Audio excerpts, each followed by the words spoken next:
আসসালামু আলাইকুম। প্রিয় দর্শক, অন্য মঞ্চের আলাপ চাইতায় আপনাদের সকলকে আমন্ত্রণ জানাচ্ছি। মামলা সব মিথ্যা না? অপেশে সাহেব, মামলা সব মিথ্যা না? সময়ের ব্যাপার মাত্র। যাদের যাবজ্জীবন জেল হয়েছে তারা এখন মুখনিত হয়ে গেছে, তাই না? তাহলে মামলা যারা খায় তারা পরবর্তীকালে দেশ এবং জাতির নেতা হয়, তারা পুনরায় ক্ষমতায় আসেন। তারেক রহমান ফিরে এসেছেন দেশে। ডক্টর মোহাম্মদ ইউনূসের অন্তর্বর্তী সরকার তার ফেরার সকল ব্যবস্থা করে দিয়েছে। আদালতে দেওয়া সাজা মওকুফ থেকে শুরু করে টোল ফ্রি রাস্তা সবই করেছেন ইউনূস মহাজনের সরকার। সবচেয়ে বড় কাজটি করে দিয়েছে সেনাবাহিনী। তারা তারেক রহমানকে গার্ড অফ অনার দিয়েছে। একজন যাবজ্জীবন সাজাপ্রাপ্ত আসামি এবং আত্মস্বীকৃত দুর্নীতিবাজ তারেক রহমানকে যোগ্য সম্মান দিয়ে দেশে ফেরালেন ইউনূস। আর একজন প্রধানমন্ত্রী বা রাষ্ট্রপ্রধান যে নিরাপত্তা পান, সেই লেভেলের নিরাপত্তাও তাকে দেওয়া হচ্ছে। তার মানে ধরেই নেওয়া হচ্ছে যে তারেক রহমান আজকে থেকে দেশের ডিফ্যাক্টো প্রধানমন্ত্রী এবং তারপর একটি নির্বাচন অনুষ্ঠানের মধ্য দিয়ে কেবল ক্ষমতা হস্তান্তরটাই বাকি। শোনা যাচ্ছে তারেক রহমানকে ফেরাতে সবচেয়ে বড় ভূমিকাটি পালন করেছে প্রতিবেশী ভারত এবং সেখানে নির্বাসিত থাকা আওয়ামী লীগ নেতৃবৃন্দ। কিন্তু তারেক রহমানের ফেরার মধ্য দিয়ে দেশের ভবিষ্যতে একজন প্রধানমন্ত্রীর যুক্ত হওয়া ছাড়াও আরো অনেক কিছুই যে যুক্ত হলো, সেটা নিয়েই আরেকটু আলোচনা করতে চাই আজকে। চলুন আলোচনা শুরু করা যাক।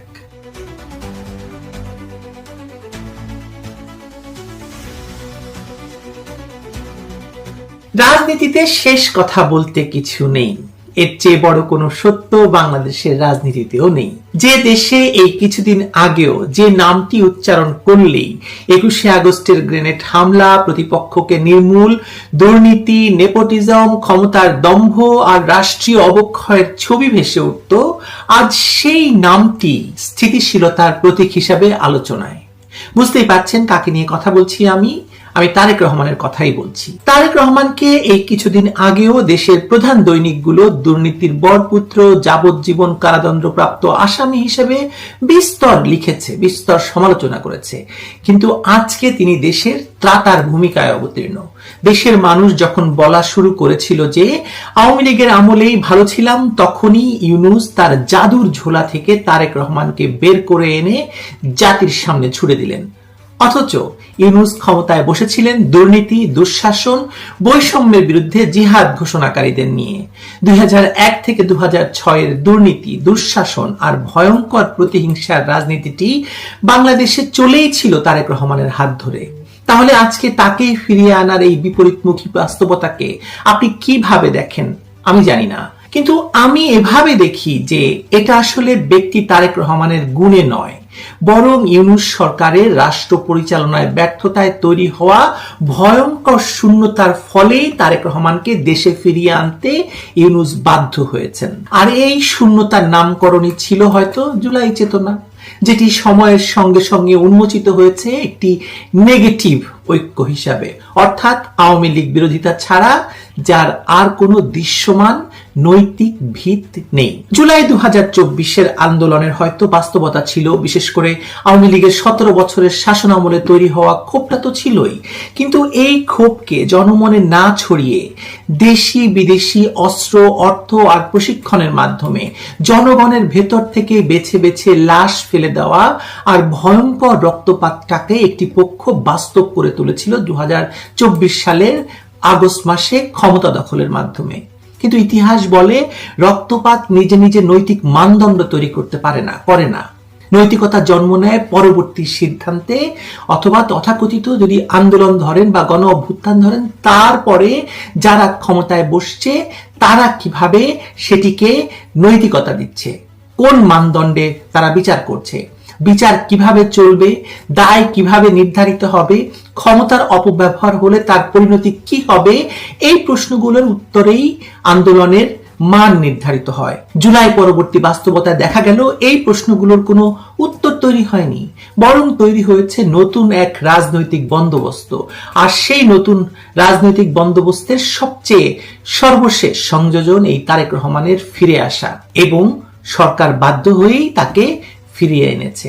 তারেক রহমানের দেশে ফেরা কেবলমাত্র বিএনপির একজন নেতার বা বিএনপির ভারপ্রাপ্ত চেয়ারপারসনের দেশে ফেরা নয়, কারণ তারেক রহমান ইতিমধ্যে বিএনপির নেতা বেগম খালেদা জিয়া যিনি চেয়ারপারসন, তিনি আসলে বেঁচে আছেন নাকি মারা গেছেন আমরা কেউ জানি না। কিন্তু তারেক রহমানের এই যে ফিরে আসা, এটি যে রাষ্ট্রীয় পক্ষপাতের চূড়ান্ত নজির, তা কি আপনি অস্বীকার করতে পারবেন? একজন সর্বোচ্চ আদালতে দণ্ডিত আসামির ক্ষেত্রে রাষ্ট্র যখন আইন আদালত রায়ের ধারাবাহিকতা অগ্রাহ্য করে রাজনৈতিক সমঝোতায় পথ খুলে দেয় তার ফিরে আসা, তখন সেটি ব্যক্তিগত ঘটনা থাকে না, তাই না? সেটি আসলে নির্দেশ করে যে বিচার আর ন্যায় নয়, ক্ষমতার প্রয়োজনই আসলে শেষ কথা। এখানেই তথাকথিত জুলাই চেতনার ফাঁপা জায়গাটা বা ফুটো কলসিটা আমরা দেখে ফেলি। যদি জুলাই চেতনা সত্যি বৈষম্য বিরোধী হতো, তাহলে প্রথম 2001 থেকে 2006 পর্যন্ত করা সকল অন্যায়ের বিচার না করে কেবল শেখ হাসিনার আমলটাকেই বিচারের জন্য বেছে নেওয়া হতো না।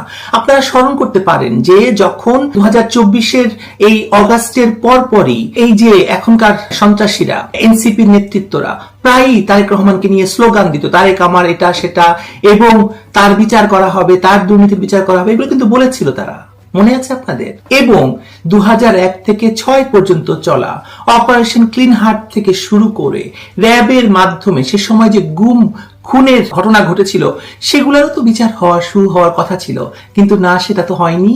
শুধুমাত্র আওয়ামী লীগ আমলকেই বেছে নেওয়া হয়েছে এই একচক্ষু বিচারের আওতায়। সবচেয়ে বড় কথা হলো 21শে আগস্টের গ্রেনেড হামলা, মানি লন্ডারিং, দুর্নীতি, এসব মামলায় আদালতের রায় ছিল। সেই রায়কে এক ঝটকায় অকার্যকর করে দেওয়া মানে সত্য প্রতিষ্ঠা নয়, মানে আদালতকে ক্ষমতার অধীন করে ফেলা। ফলে প্রশ্ন উঠছে, এতে কি জুলাই চেতনা ধ্বংস হলো? বাস্তবতা হলো ধ্বংস করার মতো কোনো সুসংহত চেতনা আদৌ ছিল কিনা, সেটাই আসলে মূল প্রশ্ন। বরং বলতে পারেন আপনি যে জুলাই ছিল একটি ট্রানজিশনাল ন্যারেটিভ, ক্ষমতা বদলের জন্য বা ক্ষমতা দখল করে ক্ষমতাকে অন্য মাত্রায় নিয়ে যাওয়ার জন্য একটি সাময়িক ভাষা, যার প্রয়োজন ফুরাতেই সেটাকে পাশে সরিয়ে রাখা হয়েছে বা ছুঁড়ে ফেলে দেওয়া হয়েছে নর্দমায়। যদি শেখ হাসিনার আমলে আদালতের সকল রায়কে পক্ষপাতমূলক আর বাতিল করা যায়, তাহলে এই ইউনূস আমলে দেওয়া সকল রায়ও পক্ষপাতমূলক আর প্রতিহিংসামূলক বলে বাতিল হবে। মানে একদিন তো হতেই হবে, তাই না? এক যাত্রায় দুই ফল তো হতে পারে না। তাহলে এই প্রশ্নটা খুব প্রাসঙ্গিক হয়ে যাবে যে তারেক রহমান ফিরতে পারলে শেখ হাসিনা কেন ফিরতে পারবেন না? যদি যুক্তি হয় রাজনৈতিক প্রতিহিংসা, কথিত ফ্যাসিস্ট আমলের সাজা, পক্ষপাত দুষ্ট বিচার, এসব কারণে তারেক রহমান ফিরে এসেছেন, এটাই যদি আপনার যুক্তি হয়, তাহলে সেই যুক্তি তো একতরফা হতে পারে না। শেখ হাসিনার বিরুদ্ধে থাকা মামলাগুলোও একই যুক্তিতে পুনর্বিবেচনার দাবিদার হয়ে পড়বে। আপনি একদিকে বলবেন তারেক রাজনৈতিক নিপীড়নের শিকার, আর অন্যদিকে বলবেন শেখ হাসিনা মানবাধিকার লঙ্ঘনের দায়ে অভিযুক্ত। এই দুই অবস্থান একসাথে টিকতে পারবে না, যদি না আপনি স্বীকার করেন যে বিচার নয়, ক্ষমতার হিসাবই এখানে মুখ্য। তার মানে রাষ্ট্র তার নিরপেক্ষ এবং নৈতিক অবস্থান থেকে সিদ্ধান্ত নিচ্ছে না, তাই না? তারেক রহমানকে ফিরিয়ে রাষ্ট্র তার নৈতিক অবস্থান থেকে সরে গেছে, যদি কোনো নৈতিক অবস্থান থেকে থাকে, যদি সেরকম কিছু আদৌ থেকে থাকে আর কি।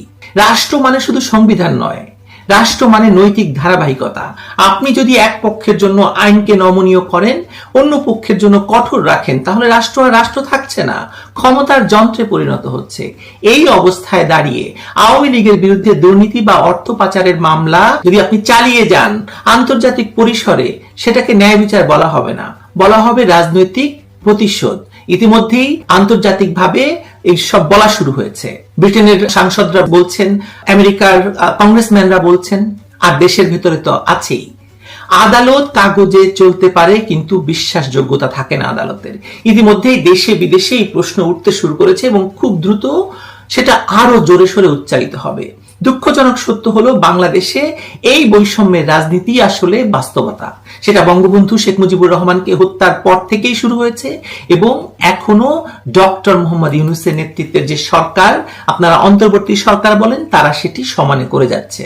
আওয়ামী লীগকে সরিয়ে বারবার বিএনপি জামায়াতকে অনৈতিক সুযোগ করে দেওয়াই হচ্ছে এই বৈষম্যের রাজনীতি। এই মুহূর্তে বাংলাদেশে এই রাজনৈতিক বিচারিতাকে নেতৃত্ব দিচ্ছেন ডক্টর মোহাম্মদ ইউনূস নিজে।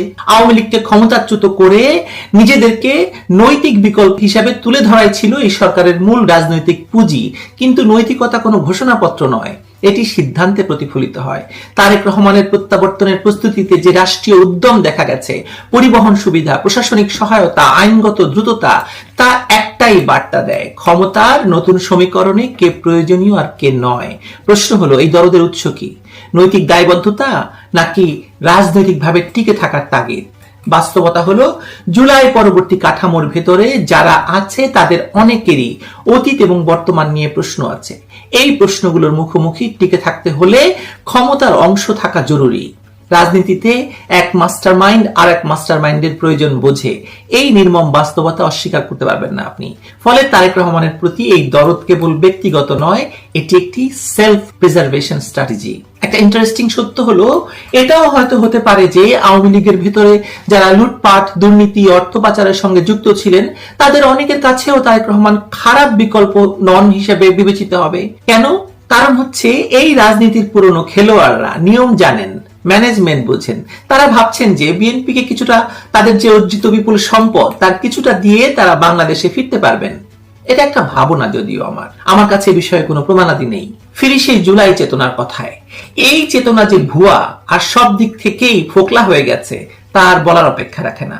এর ভিত্তিটাই যে আওয়ামী লীগ বিরোধিতা এবং তাতে সকল পক্ষ একজোট, তা তারেক রহমানের নিষ্পাপ হয়ে দেশে ফেরাটা আরো জোরালোভাবে প্রমাণ করে দিল। ডক্টর ইউনূসকে সামনে রেখে জামায়াত বিগত 1 বছর যা করেছে, তা মূলত মুক্তিযুদ্ধকে ধ্বংস করে বাংলাদেশকে একটি জঙ্গি রাষ্ট্রে পরিণত করার চেষ্টা। সেটাকে দেখিয়েই দেশের সুশীল সমাজ নতুন ন্যারেটিভ তৈরি করেছে। সেটা হলো, জামায়াতের চেয়ে বিএনপি ভালো, তাই তারেককে দরকার। এই যে ন্যারেটিভ হঠাৎ জন্ম নেয়নি, এটি বহুদিন ধরে প্রস্তুত করা হয়েছে। উগ্র ডানপন্থার উত্থান, মব রাজত্ব, নারী এবং সংখ্যালঘু নিপীড়ন, সংস্কৃতির উপর আঘাত, এই ভয়ের বিপরীতে একটি কম খারাপ বিকল্প তৈরি করা হচ্ছে। তারেক রহমান সেই বিকল্পের প্রতীক। এটি তারেকের অর্জন নয়, এটি রাষ্ট্রের ব্যর্থতার ফল। তথাকথিত জুলাই চেতনার কবর হয়ে গেল এই প্রত্যাবর্তনের ভেতর দিয়ে। তাহলে জিজ্ঞেস করি আপনাকে, জুলাই চেতনা বলতে আপনি কি বোঝেন? পারলেন না তো বলতে, আমি দেই উত্তরটা। জুলাই চেতনা বলতে এখন আর কিছু নয়, কেবল আওয়ামী লীগ বিরোধিতা আর শেখ হাসিনা বিরোধিতা বোঝায়। সঙ্গে মুক্তিযুদ্ধকে অস্বীকার করা ছাড়া আর কিছুই নেই এই জুলাই চেতনার বলতে। বৈষম্য বিরোধী রাজনীতির কথা বলা হয়েছিল, কিন্তু বৈষম্য প্রথমেই প্রতিষ্ঠিত হয়েছে বিচারে। ন্যায় বিচারের কথা বলা হয়েছিল, কিন্তু ন্যায়কে রাজনৈতিক দর কষাকষির উপকরণে পরিণত করা হয়েছে। নতুন রাজনীতির কথা বলা হয়েছিল, কিন্তু ফিরেছে পুরনো সব খেলোয়াড়রা। তারেক রহমান যে প্রক্রিয়ায় ফিরেছেন, সেই একই প্রক্রিয়ায় যদি শেখ হাসিনাকে দেশে ফেরার সুযোগ না দেওয়া হয়, তাহলে এটি আন্তর্জাতিকভাবেই শেখ হাসিনার বিরুদ্ধে বিচারকে প্রতিশোধমূলক বিচার হিসেবে চিহ্নিত হওয়া শুরু হয়ে গেছে ইতিমধ্যে। সেটি আরো বাড়বে। নির্বাচনের পর সেটি ভয়ঙ্কর আকার ধারণ করবে, যদি নির্বাচন হয়। দেশের রাজনীতি যুক্তিতে চলে না, চলে ধান্দায়। এই যে শুরুতে বলেছিলাম শেষ কথা বলে কিছু নেই, সেটাও একটা ধান্দাই। এখন এই শেষ কথা এটাই যে, এরপর কি তবে শেখ হাসিনা ফিরছেন? তারেকের মতো রাষ্ট্রই তাকে সকল অভিযোগ থেকে মুক্ত করে ফিরিয়ে আনবে? রাষ্ট্রকেই আনতে হবে। যদি রাষ্ট্র না আনে, তাহলে আপনি আরো স্পষ্ট বুঝবেন যে রাষ্ট্র বিএনপি জামায়াতের জন্য একরকম আর আওয়ামী লীগের জন্য আরেক রকম। সুখের কথা কি জানেন? সুখের কথা হলো, রাষ্ট্র দখলকারীরা বিএনপি জামায়াত বান্ধব হলেও দেশের জনগণের গরিষ্ঠ অংশ কিন্তু আওয়ামী লীগকে নিজেদের ত্রাতা মনে করে, যেমনটি তারা মনে করত 1971 সালেও। 1975 সালে যারা বঙ্গবন্ধুকে খুন করেছিল, তারা বিএনপি প্রতিষ্ঠা করেছে, জামায়াতকে ফিরিয়ে এনেছে, কিন্তু দেশের মানুষ আওয়ামী লীগকে ফিরিয়েছে। এটা আপনারা কিন্তু ভুলেন না। এটাই সত্য, এটাই বাস্তব। ভালো থাকবেন সবাই।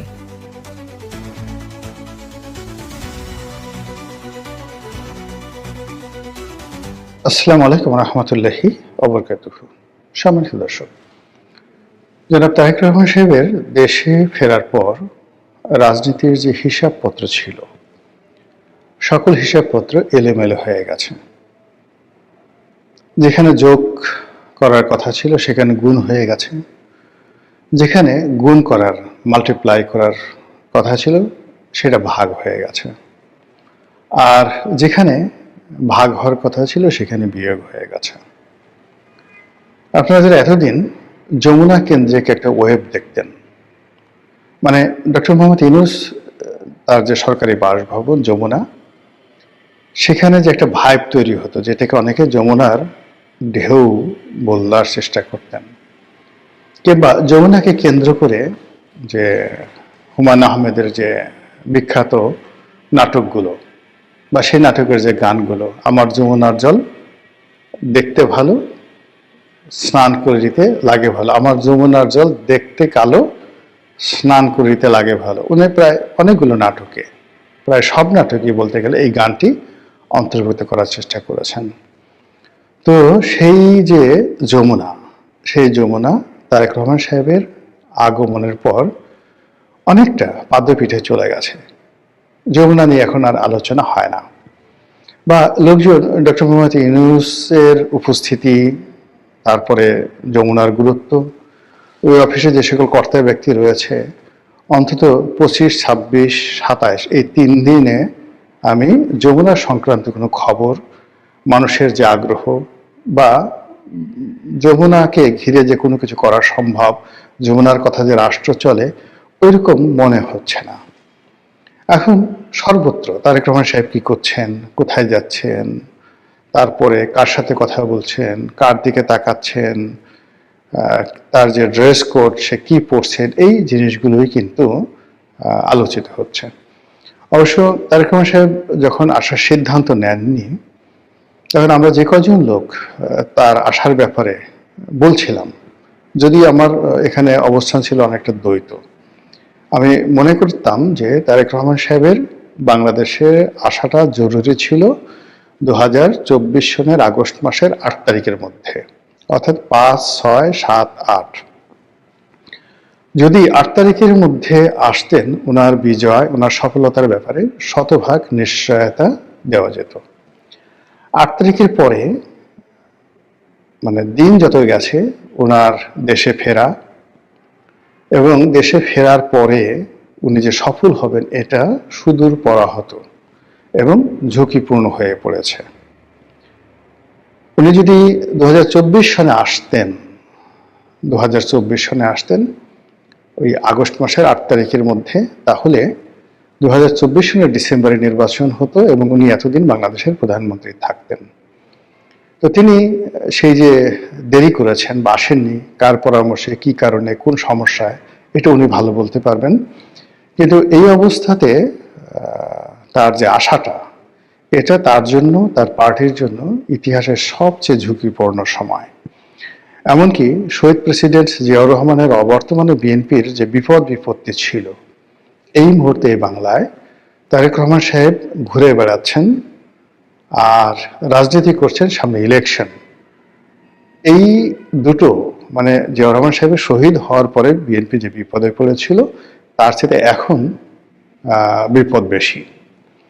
এমনকি যখন প্রেসিডেন্ট সাত্তার সরকারের পতন হয়েছিল, বেগম জিয়া যখন রাজনীতি আসেননি, এরশাদ যেদিন মার্শাল ল জারি করেছিল, তখন বিএনপি যে বিপদ বিপত্তির মধ্যে ছিল। আজকে বিএনপির জন্য ঝুঁকি, বিপদ বিপত্তি তার চেয়ে বেশি। কিন্তু তারপরেও উনি এসেছেন। আমি ওনার যাকে বলা হয় শুভ কামনা করি, ওনার সফলতা কামনা করি, কামনা পর্যন্ত। কিন্তু বাস্তবতা হলো যে আপনি যদি পলিটিক্যাল সায়েন্স যাকে বলা হয় বিচার করেন, বিশ্লেষণ করেন, তাহলে আপনি দেখতে পাবেন যে ওনার এই সময় বাংলাদেশে আগমন ওনার জন্য এবং ওনার দলের জন্য ঝুঁকির পরিমাণ শতভাগ, আর সফলতা পাওয়ার সম্ভাবনা মিরাকেল, অলৌকিক।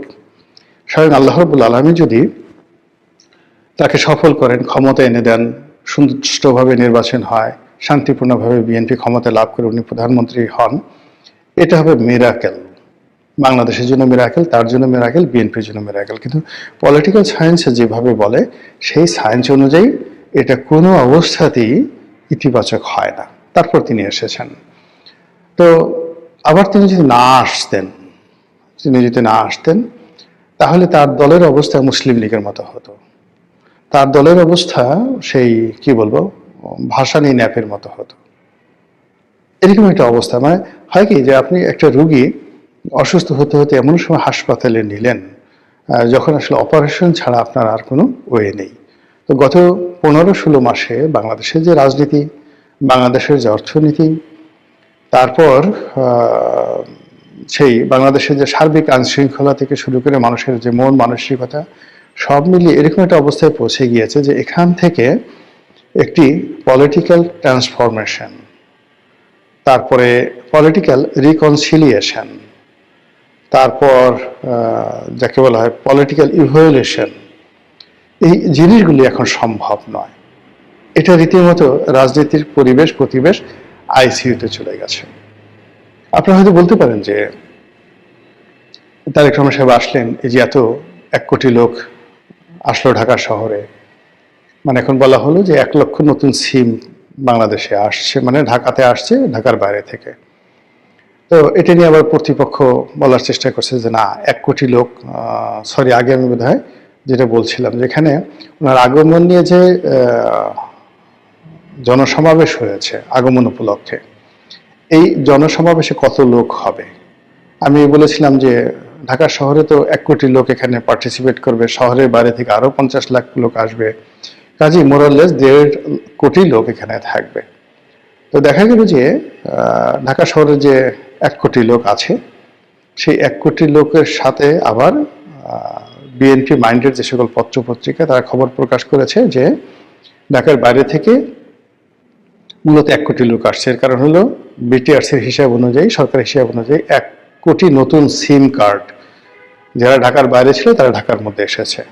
বিএনপি যারা প্রতিপক্ষ তারা মস্কারা করে বলছেন যে আসলে 1 কোটি নয়, এটা মানে 50 লাখ হবে। এর কারণ হলো আমাদের দেশের লোক এখন বেশিরভাগ ক্ষেত্রে এক একজন 2টা করে সিম ব্যবহার করে। তো এই ধরনের ট্রল হচ্ছে। এখন সেটা নিয়ে আপনি বলতে পারেন যে যদি তারেক রহমান সাহেবের ভবিষ্যতে না থাকে, তাহলে তিনি আসলেন, আসার পর এত লোক হলো কেন? 2 নম্বর হলো যে আপনি কি তারেক রহমান সাহেবের সে বেশি বোঝেন, বা তার দলে যে সমস্ত কর্তা ব্যক্তি যারা আছেন তাদের চেয়ে বেশি বোঝেন? তারা কি এই জিনিসগুলো বোঝে না? আপনি এগুলো কেন আগ বাড়িয়ে বলেন? এখানে একটা ব্যাপার হলো যে বিএনপিতে অনেক জ্ঞানী লোক আছেন, গুণী লোক আছেন, যেহেতু তারা পার্টির একটা পোর্টফোলিওতে আছেন, তাদের পক্ষে অনেক কথা বলা সম্ভব নয়। আমার চেয়ে বেশি বোঝা সত্ত্বেও তারা অনেক কথা বলতে পারেন না। 2 নম্বর হলো যে আপনি যত বড় জ্ঞানী হন না কেন, আপনি ঘরের মধ্যে থেকে যেভাবে নিজেকে বুঝতে পারেন, ঘরের বাইরে দাঁড়িয়ে থাকা একটা লোক তার দৃষ্টিভঙ্গি আপনার সম্পর্কে আলাদা হবে।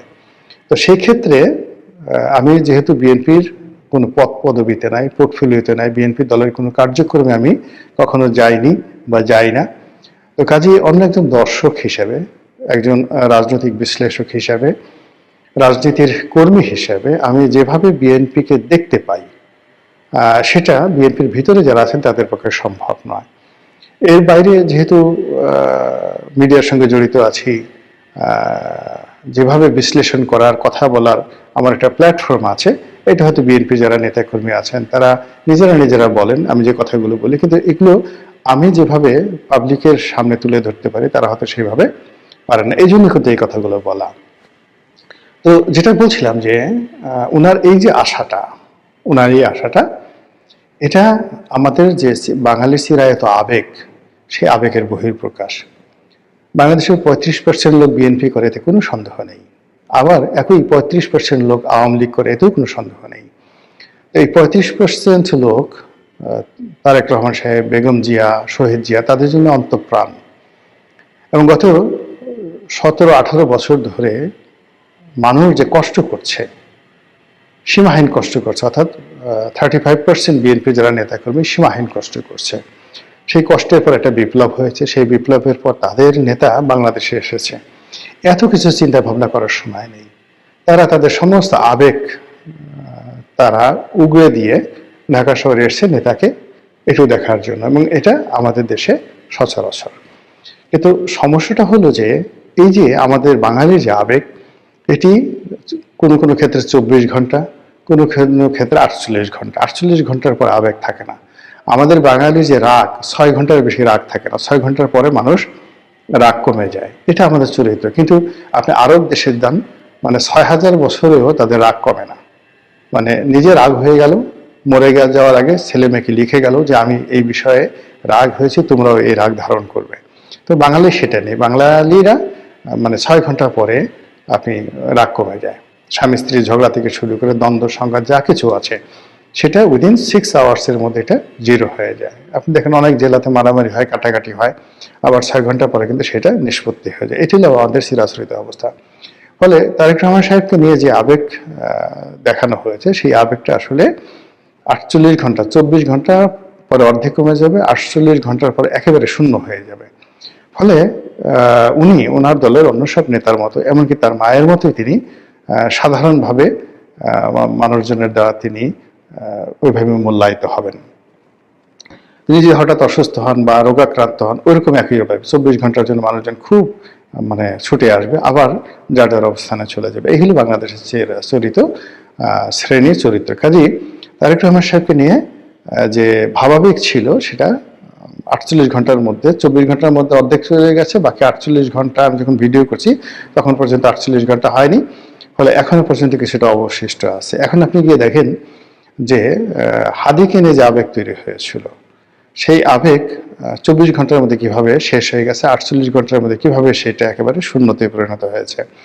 এখন হাদির মৃত্যুকে কেন্দ্র করে ইনকিলাব মঞ্চ যে আন্দোলন করার চেষ্টা করছে, এটি জামাত যদি ব্যাকআপ না দেয়, এখানে পুরোটাই জামাতের যারা লোকজন আছে তারা সম্মুখ সারিতে থেকে এটাকে শাহবাগে যে ইনকিলাব মঞ্চ করা হয়েছে হাদির বিচারের দাবিতে, এটা মূলত পিছন থেকে জামাত সাংগঠনিকভাবে ম্যাটিকুলাসলি তারা সেখানে এটাকে জমিয়ে রাখার চেষ্টা করছে তাদের রাজনৈতিক স্বার্থে। কিন্তু জামাত যদি এখান থেকে সমর্থন উঠিয়ে নেয়, সাধারণ মানুষ, আপনি 10 জন সাধারণ মানুষকে পাবেন না যে যারা হাদির জানাজাতে স্বতঃস্ফূর্তভাবে গিয়েছিল, এরকম 10 জন লোককে আপনি খুঁজে পাবেন না যারা হাদির বিচারের দাবিতে শাহবাগে আসবে। এই হলো বাঙালির আবেগ। তো সেক্ষেত্রে তারেক রহমান সাহেবকে নিয়েও কিন্তু আবেগ থাকবে না বাংলাদেশে, তাকে তার রাজনৈতিক নেতাকর্মীকে নিয়েই চলতে হবে। তো এই বাস্তবতায় ওনার যারা বিরোধী পক্ষ, তারা তো সংগঠিত, অর্থ আছে, এবং গত সেই মানে যদি আওয়ামী লীগের কথা ধরেন, তা আওয়ামী লীগ তো গত 15-16 বছর ধরে এক হাতে দেশ চালিয়ে তারা অর্থবিত্ত ক্ষমতার সব ব্যাপারে চূড়ান্ত পর্যায়ে আছে। তারা কেবলই মাত্র রাষ্ট্র ক্ষমতাটা হারিয়েছে, বাকি ক্ষমতা তাদের কিন্তু রয়ে গেছে। বুদ্ধি, শুদ্ধি, কৌশল, দুষ্ট বুদ্ধি, যা কিছু সব তাদের রয়ে গেছে। অন্যদিকে জামাতের সাংগঠনিক ক্ষমতা, অর্থনৈতিক ভিত্তি এবং গত 15-16 মাসে বিএনপিকে পদে পদে নাজেহাল করার, বিএনপিকে পিছনে ফেলার যে শক্তি তারা অর্জন করেছে, সেই শক্তি যদি সম্মিলিতভাবে, অর্থাৎ আওয়ামী লীগ, এনসিপি, তারপরে জামাত, তারা সম্মিলিতভাবে বিএনপির বিরুদ্ধে ব্যবহার করার চেষ্টা করে, তাহলে সেটা যে কি পরিমাণ ভয়ানক হবে, এটা এই মুহূর্তে অনেকে হয়তো কল্পনা করতে পারছে না। বাট আগামী 7 দিন থেকে 10 দিনের মধ্যে আপনারা এই জিনিসগুলো দেখতে পাবেন রাজনীতিতে। অন্য একটা যে বিষয়টা হলো যে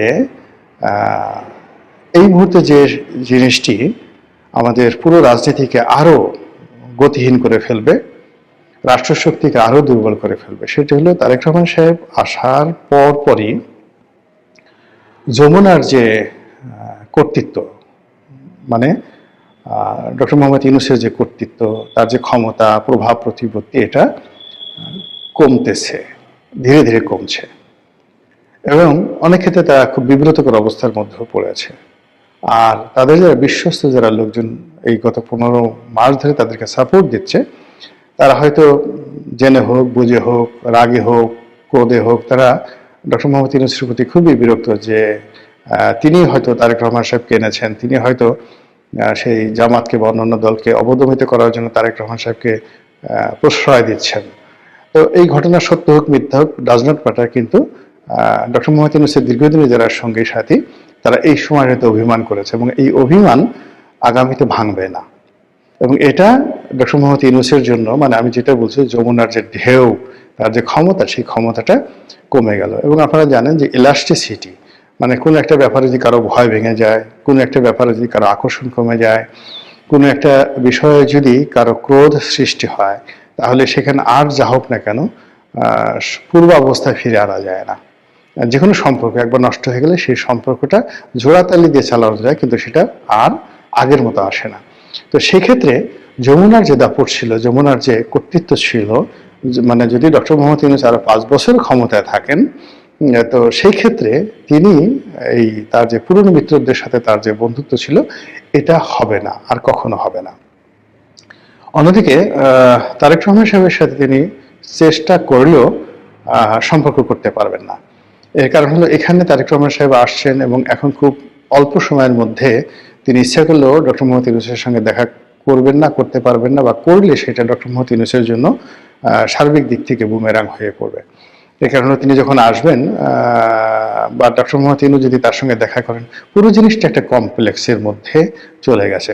তো সেই ক্ষেত্রে এই যে নির্বাচনের তফসিল 29 তারিখে শেষ হয়ে যাবে, মনোনয়নপত্র জমা দেওয়ার শেষ তারিখ, তারপরে নির্বাচন, সেই নির্বাচনে বেশি দিন নেই, মাত্র কত 1.5 মাস।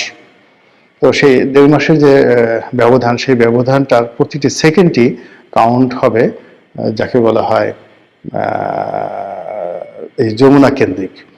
তো যমুনা কেন্দ্রিক যেখানে থেকে নিয়ন্ত্রণ করা হবে সবকিছু, তো সেই জায়গাতে তারেক রহমান সাহেবের আগমনের কারণে যদি শূন্যতা তৈরি হয় এবং সেখানে যমুনার হুকুম যদি কেউ না মানে, পুলিশ প্রশাসন থেকে শুরু করে সকল প্রশাসন যদি এখন বিএনপির কথার মতো চলে, এবং সেটা আলটিমেটলি চলা শুরু করে দিয়েছে, সবাই এখন তারেক জিয়া করার চেষ্টা করছেন, তো সেটা ডক্টর মোহাম্মদ ইউনূসের জন্য যতটা না বিব্রতকর, তার চেয়ে হলো নির্বাচনে এতদিন যারা সুখ স্বপ্ন দেখতে যে বিএনপিকে বাদ দিয়ে তারাই সরকার গঠন করতে যাবে বা নিদেন পক্ষে তারা প্রধান বিরোধী দল হবে, এরকম যারা স্বপ্ন দেখতেন, এখন বাস্তবতা এমন দাঁড়িয়েছে যে এই অবস্থা যদি চলতে থাকে তাহলে বিএনপি আসলে 280 না 290টা সিট পেয়ে যাবে আজকের দিনের যে অবস্থা। আর বাকি 10টা সিট অন্যান্য যে সকল লোকজন পাবে, তার মধ্যে জামাত কয়টা পাবে, 1-2টা, বাকিটা হয়তো স্বতন্ত্র, এরকম কিছু এদিক ওদিক হবে। তো সেটা যারা বুঝেন যে এই অবস্থায় দেশের দিকে এগোচ্ছে, তারা তো এত সহজে নির্বাচনের দিকে যমুনাকেও যেতে দেবে না, বিএনপিকেও যেতে দেবে না, আর জনগণকেও যেতে দেবে না। আর এটা কিভাবে যমুনা এবং তারেক রহমান সাহেব এটা মোকাবেলা করেন সেটি দেখার বিষয়। মহান আল্লাহ আমাদের সবাইকে হেদায়েত দান করুন এবং হেফাজত করুন। আসসালামু আলাইকুম ওয়া রাহমাতুল্লাহি ওয়া বারাকাতুহু।